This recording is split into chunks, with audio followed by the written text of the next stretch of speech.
오늘의 하시오 말씀은 고린도후서 11장 3절의 말씀입니다. 뱀이 그 간계로 하와를 미혹한 것 같이 너희 마음이 그리스도를 향하는 진실함과 깨끗함에서 떠나 부패할까 두려워하노라. 아멘. 영적 혼란은 오직 순종에 의해서만 해결됩니다. 순종하는 순간 우리는 분별하게 됩니다. 여러분, 어제 하루 하나님께 순복하는 자세로 순종의 삶을 살아오셨습니까? 예수님과의 동행을 잊지 않으시고 계속적으로 우리에게 하나님은 순종에 대해서 말씀하고 계십니다. 우리가 늘 깨어 있어서 오늘도 행복한 동행의 시작이 되었으면 좋겠습니다. 오늘은 우리가 우리의 마음을 한번 살펴보고자 합니다. 말씀을 읽으시면서 창세기의 말씀이 떠오르셨을 것입니다. 뱀이 하와를 미혹해서 선과 악을 구별하는 나무의 열매를 그리고 먹게 되는 장면, 그 장면을 오늘 다시 한번 묵상하게 됐는데요. 여러분, 뱀이 얼마나 간계한지 아십니까? 정말 간사하고 그 꾀가 보통이 아닙니다. 이 간계라는 단어가 히브리어로는요, 소드라고 합니다. 원래는 의논하다 라는 의미를 지니고 있지만 성경에서 이 단어를 사용할 때는 악한 꾀를 지칭할 때 주로 사용되고 있습니다. 사실 뱀이 악한 게 아니죠. 뱀 자체가 악한 것이 아니라 뱀을 통해 하와의 마음을 흐트러 놓게 한 사단이 악한 것입니다.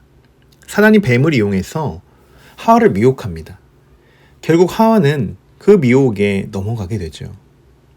여러분, 사단이 우리를 공격해 올 때 생기게 되는 현상은 바로 영적 갈등입니다. 우리에게 혼란을 줍니다. 자꾸 우리의 마음을 흐트러 놓고 판단력을 흐리게 해서 우리가 하나님께 집중하지 못하도록 만들게 되는 것이죠. 소드, 우리들은 악한 꾀에 넘어가지 않도록 매 순간 하나님만을 의지하고 하나님만을 바라봐야 합니다. 어떻게 하면 우리가 악한 꾀에 넘어가지 않게 될까요? 그것은 바로 매 순간 하나님 앞에 순종하는 자세를 갖추는 것입니다. 여러분, 오늘은요, 여러분이 하나님께 순종할 수 있는 그 믿음을 구하는 기도를 올려드렸으면 좋겠습니다. 우리가 원하든 원하지 않든 하루에도 수도 없이 우리는 선택의 갈림길에 놓이게 됩니다. 왜냐? 우리를 방해하는 사단의 세력이 있기 때문입니다. 우리를 그냥 좁은 길, 좁은 문으로 건너가는 것을 사단은 원치 않습니다. 사단은 계속적으로 영적인 혼란이 생기도록 우리를 공격해 올 것입니다. 그때 그 순간 우리에게 필요한 것이 바로 순종입니다. 유혹이 생기고 나도 모르게 갈등하게 될 때 여러분, 하나님을 바라보십시오. 그리고 하나님이 주시는 마음이 맞는지 점검해 보십시오. 그리고 하나님이 주시는 마음으로만 여러분이 그 뜻에 순종하고 선택하시기를 주님의 이름으로 축원합니다. 여러분, 사단은요, 정말 매 순간 한시도 쉬지 않고 우리를 귀찮게 할 것입니다. 그러나 여러분, 겁내지 마십시오. 두려워하지 마십시오. 우리는 충분히 사단을 대적할 수 있는 믿음이 있습니다. 우리들에게는 하나님의 자녀가 된 권세가 있습니다. 그러니 능히 사단을 이길 수 있다는 사실을 오늘 기억하면서 귀한 하루를 시작하시기를 소망합니다. 오늘의 묵상입니다. 당신이 겪고 있는 영적 갈등은 무엇입니까? 매 순간 순종하는 마음으로 하나님의 마음을 구하시겠습니까? 함께 기도하겠습니다.